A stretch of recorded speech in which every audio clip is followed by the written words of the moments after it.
पिछले हफ्ते वापिस एक केस आता है जिसमें 2 टीआरबी और एक होमगार्ड 90,000 की वसूली करते हुए पकड़े जाते हैं और उसके बाद उनको पुलिस अरेस्ट करती है, केस बनाया जाता है और जेल में भेज दिया जाता है।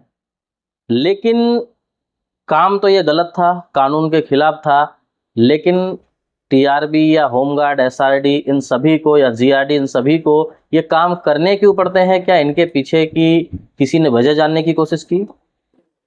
विस्तार से थोड़ा सा समझेंगे इस पूरे मामले को और इस वजह को इस पूरे वीडियो में। नमस्कार मित्रों, आप देख रहे हैं सालासन न्यूज और मैं हूं आपका अपना विनय प्रजापति। जब हम बात करते हैं होमगार्ड, टीआरबी, जीआरडी या एसआरडी, इन सभी के काम तो कहीं ना कहीं थोड़े बहुत पुलिस से मेलजोल खाते हैं, लेकिन जब होमगार्ड की बात करते हैं तो होमगार्ड से 95% काम पुलिस तरीके से ही करवाए जाते हैं। लेकिन उसके बावजूद क्या आपको पता है कि होमगार्ड, टीआरबी, जीआरडी, एसआरडी की पगार कितनी होती है? ना के बराबर, एक मजदूर से भी कम। कंपनियों में काम करने वाले मजदूरों की भी सैलरी इनसे शायद ज़्यादा होती है और उनको पीएफ, ईएसआईसी यानी कि इंश्योरेंस तक दिया जाता है। लेकिन जो सड़कों पर धूप में, धूल में, बारिश में खड़े रहते हैं, दिन रात जनता की सेवा में लगे रहते हैं, उन सभी की पगार इतनी कम होती है कि शायद उनके घर का गुजारा बसर भी ना चल सके। जब वापी टाउन पुलिस स्टेशन से यह घटना सामने आई तो कहीं ना कहीं पूरे पुलिस डिपार्टमेंट के ऊपर एक काला धब्बा सा साबित हुई। लेकिन सरकार से क्या सवाल पूछा जाता है या फिर पुलिस डिपार्टमेंट जिनके अंडर में होमगार्ड, टीआरबी, जीआरडी, एसआरडी काम करते हैं, क्या वो सभी भी इस बारे में चर्चा करते हैं या कोई राजनीतिक पार्टी या सरकार कोई भी इस मुद्दे को उठाता है कि जो 6 घंटे 8 घंटे की जिनकी नौकरी होती है उनसे 12-12 घंटे या 24 घंटे तक नौकरी करवाई जाती है और उन लोगों की पगार कितनी होती है? 10 से 12 हजार या 15,000 रुपए।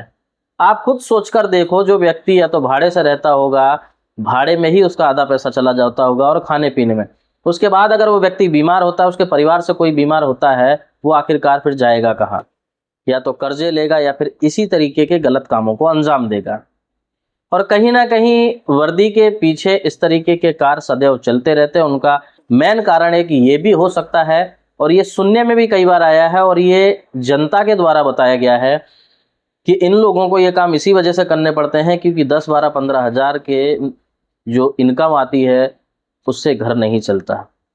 और आज की महंगाई के समय में जिस तरीके से महंगाई बढ़ती जा रही है, आप सभी समझ भी सकते हैं कि इस हद तक महंगाई है कि जो 50,000 रुपये कमा रहा है उस व्यक्ति के भी घर में कहीं ना कहीं कुछ ना कुछ कमी रह जाती है। तो इन चीज़ों पर इस तरीके के कार्य इन लोगों को ना करने पड़े, उसके लिए आखिरकार पुलिस प्रशासन या फिर राजनीतिक दल या सरकार ने क्या सोचा? दिल्ली में बताया गया लगभग 44,000 टीआरबी या होमगार्ड या एसआरडी की शायद पगार होती है। लेकिन गुजरात के अंदर, वापी के अंदर इतनी कम सैलरी, मजदूरों से भी कम, जिसके बाद इन सभी को इस तरीके के कदम उठाने पड़ते हैं। और कई बार ऐसा होता है कि कुछ लोगों को उन चीज़ों की आदत पड़ जाती है, लत लग जाती है और उस लालच में वो लोग फिर लगातार इस तरीके के काम को अंजाम देते रहते हैं। कभी दारू की गाड़ी पकड़ना, 1,000-500 रुपये उससे ले लेना, कभी गांजे की जगह पर जो गांजा बेच रहे हैं उनसे हफ्ता वसूली करना, यानी कि अलग अलग तरीके से फिर वो अपना एक इनकम सोर्स बनाने लगते हैं। इस मजबूरी को जड़ से खत्म करना होगा। सबसे पहले तो इन सभी की सैलरी बढ़ानी होगी। सैलरी के बाद ही आप इनके ऊपर वो शिकंजा कर सकते हो कि इस तरीके के ये कार्य को अंजाम ना दें। वो 3 लोग पकड़े गए, क्या उनके अलावा इस तरीके का कार्य बाकी लोग नहीं करते होंगे? लगातार ऐसे फोटोज, वीडियो या फिर सोशल मीडिया के माध्यम से सभी तक पहुंचते रहते हैं और कई बार ऐसे फोन भी आते हैं कि भाई मेरी बाइक पकड़ ली है। तो बाइक कौन पकड़ता है? ना वहां पर जमादार रहता है, ना ट्रैफिक वाला रहता है। होमगार्ड, टीआरबी, एसआरडी यही लोग मौजूद रहते हैं और गाड़ियां पकड़ लेते हैं, चेक करते हैं। जिन लोगों को नहीं पता उनसे वसूली भी की जाती है। आखिरकार ऐसा होता क्यों है? और इन सभी में ऐसा नहीं है कि पुलिस प्रशासन को पता नहीं रहता है या पुलिस स्टेशन में किसी को पता नहीं रहता, सभी को पता रहता है, लेकिन सभी इन चीज़ों को इग्नोर करते हैं। ये कहीं ना कहीं आपके साथ में खिलवाड़ है, इस समाज के साथ में खिलवाड़ है, इस देश के साथ में खिलवाड़ है और कहीं ना कहीं सबसे ज़्यादा उस परिवार के साथ में खिलवाड़ है जिस परिवार का व्यक्ति इस फील्ड में काम करता है। मुद्दा सिर्फ इतना सा ही है कि कहीं ना कहीं आपको सैलरी तो बढ़ानी ही पड़ेगी। जब तक आप पगार नहीं बढ़ाएंगे तब तक इस तरीके के कारनामों को ये लोग अंजाम देते ही रहेंगे। आज 3 लोगों को पकड़ा, इससे पहले भी कई लोग पकड़े हैं, आने वाले दिनों में भी कई लोग पकड़े जाएंगे। लेकिन इन चीज़ों को ख़त्म करना होगा। उन लोगों के अंदर इस चीज़ का डर बिठाना होगा कि इस तरीके का काम आप करोगे तो आपके ऊपर इस तरीके से कार्रवाई होगी और दोबारा कभी आपको नौकरी नहीं दी जाएगी।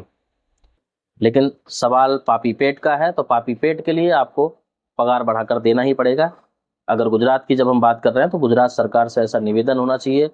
सभी लोगों को अपने हक के लिए बात भी करनी चाहिए, लेकिन लोग करते क्या हैं, छोटी सी जो इनकम है वो लेकर खुश रहते हैं और 2 नंबर के काम को अंजाम देने लगते हैं, यानी कि लोगों से पैसा वसूली करने पड़ते हैं, जिसके बाद से उन लोगों को जेल में जाकर बैठना पड़ता है। जनता का और खास करके आप सभी का इस पूरे मामले में अपनी क्या राय है, हमें कमेंट बॉक्स में कमेंट करके अवश्य बताएं।